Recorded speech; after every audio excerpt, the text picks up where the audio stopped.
Hi, Chris Maloof with Cross Country Mortgage. On this week's Mortgage Moves, there are some growing trends in the new housing market. Interest rates are fluctuating quite a bit these days, and we'll tell you why.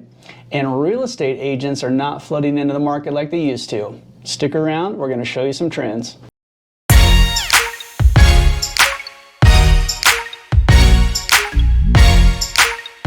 It's really a tale of two markets right now. The housing market remains hot at the start of the year, with overall inventory dropping to a record low in January. However, a tale of two markets has begun to emerge, with existing homes falling solidly in the seller's camp at 1.6 months supply, while new homes remain in a buyer's market at 6.1 months supply. Homebuilders continue to remain busy trying to make up for a lack of existing homes on the market amid surging demand. Prepare to buy new. This divergence in housing appetite between existing and new is most noticeable when comparing the new homes as a share of a total for sale inventory and as a share of total sales. Existing homes, which tend to be less expensive, are flying off the shelves, while new homes are taking longer to sell.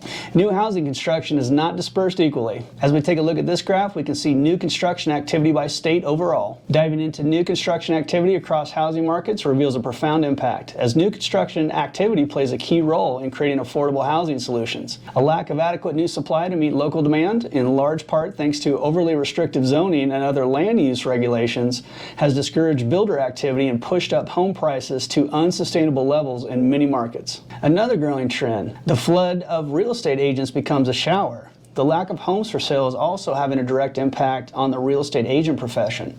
As housing sales transactions slow due to pricing pressures and still low inventory levels, the number of individuals entering the profession is also decelerating despite home prices and commissions have been rising. Some notable facts that are affecting interest rates. Job openings remain high, but fewer workers considering leaving their current position. Last week, the February Bureau of Labor Statistics employment report exceeded expectations, reporting a $678,000 job increase from January and an unemployment rate of just 3.8%.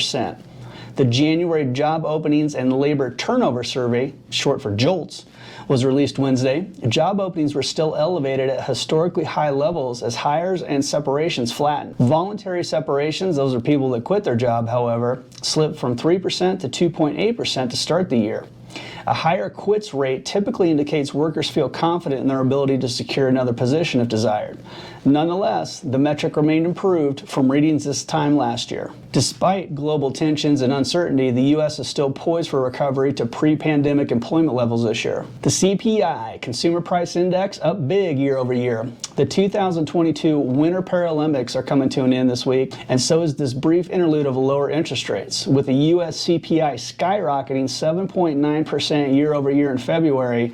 The Fed is anticipated to raise the benchmark rates by 25 basis points here in March. Here recently, mortgage applications are on the rise as rates dropped. After declining through all of February, total mortgage applications increased 8.5% during the first week of March amid a drop in mortgage rates for the first time in 12 weeks. Lower mortgage rates supported a boost in both refinance and purchase activity, but purchase mortgage applications surpassed refinance applications for the second consecutive week. This trend is likely to continue through much of 2022. I received an email this morning from a potential client asking if it's still a good idea to refinance. If you're carrying high interest debt on your books, now's a great time to consolidate that debt into a lower rate. If you watched our video last week, you can see that interest rates on mortgages right now are still relatively low and considerably lower than credit cards and personal loans. If you have any questions, want to know if it's a good idea to refinance, feel free to reach out. We can run some quick numbers and see if it makes sense for you. Have a great week.